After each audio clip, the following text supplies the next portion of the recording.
On your iPhone, you go to your albums, photos.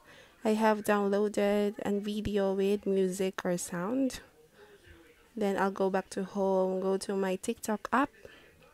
There you are. I'm going to upload my video that has sound that I like, that I will use as my original music. So there you are.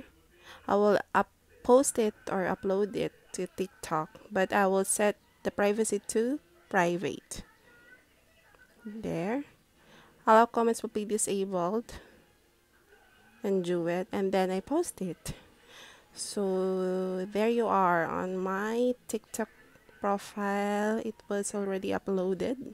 If you can see at the bottom, it has an original sound under my name.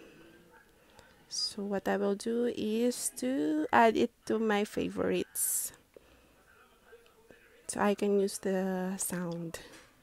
So I was unable, but I already did uploading before a video, so it was set and added to my favorites.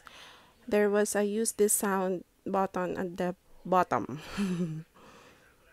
You can use that as soon as possible, as soon as you want it.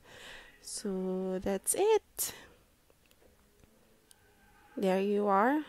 I use this sound.